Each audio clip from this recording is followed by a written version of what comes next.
Hi all, welcome to football arena. കുറച്ച് ദിവസങ്ങൾ കൂടി കഴിഞ്ഞാൽ 39 വയസ്സ് പൂർത്തിയാകുന്ന ഒരു താരത്തിൻ്റെ അസാധാരണമായ പ്രകടനത്തിനാണ് ഇന്ന് ഫുട്ബോൾ ലോകം സാക്ഷ്യം വഹിച്ചത്. സാക്ഷാൽ ലയണൽ മെസ്സി നിറഞ്ഞാടുന്ന ഒരു കാഴ്ചയാണ് നമുക്കിന്ന് കാണാൻ കഴിഞ്ഞിട്ടുള്ളത്.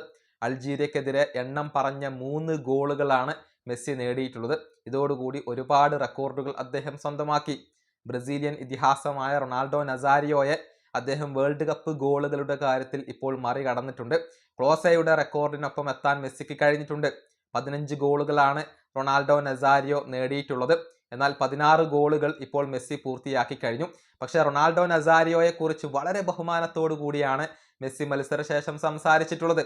ഇതെല്ലാം വെറും കണക്കുകൾ മാത്രമാണ്. ഫുട്ബോൾ ചരിത്രത്തിലെ എക്കാലത്തെയും മികച്ച താരങ്ങളിൽ ഒരാളാണ് റൊണാൾഡോ നസാരിയോ. ഞാൻ അദ്ദേഹത്തിന്റെ പ്രകടനം വീക്ഷിച്ചതാണ് എന്നൊക്കെയാണ് മെസ്സി പറഞ്ഞിട്ടുള്ളത്.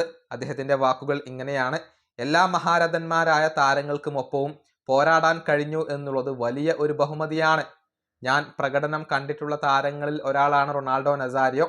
ഫുട്ബോൾ ചരിത്രത്തിലെ എക്കാലത്തെയും മികച്ച താരങ്ങളിൽ ഒരാളാണ് റൊണാൾഡോ. എന്നിട്ടും അദ്ദേഹത്തിന് 1-ാം സ്ഥാനം ലഭിച്ചിരുന്നില്ല. അതിനർത്ഥം ഇതൊക്കെ വെറും കണക്കുകൾ മാത്രമാണ്, അതിനപ്പുറത്തേക്ക് ഒന്നുമില്ല. ഇതാണ് മെസ്സി പറഞ്ഞിട്ടുള്ളത്. അതായത് മെസ്സി ഈ റെക്കോർഡിന് വലിയ പ്രാധാന്യമൊന്നും നൽകുന്നില്ല. ഇതെല്ലാം വെറും കണക്കുകൾ മാത്രമാണ്. റൊണാൾഡോ നസാരിയോ എക്കാലത്തെയും മികച്ച താരങ്ങളിൽ ഒരാളാണ് എന്നൊക്കെയാണ് വളരെ ബഹുമാനത്തോടു കൂടി മെസ്സി ഇപ്പോൾ സംസാരിച്ചിട്ടുള്ളത്. ഏതായാലും അടുത്ത മത്സരത്തിൽ മെസ്സി ഗോളടിച്ചാൽ ക്ലോസയുടെ റെക്കോർഡ് തകർക്കാൻ മെസ്സിക്ക് സാധിക്കും എന്നുള്ളതാണ്. 17 ഗോളുകൾ പൂർത്തിയാക്കാൻ മെസ്സിക്ക് സാധിക്കും. പക്ഷേ മെസ്സിക്ക് ഭീഷണി കിലിയൻ എംബപ്പെ മാത്രമാണ്. 14 ഗോളുകൾ ഇതിനോടകം തന്നെ വേൾഡ് കപ്പുകളിൽ നേടാൻ എംബപ്പയ്ക്ക് കഴിഞ്ഞിട്ടുണ്ട്.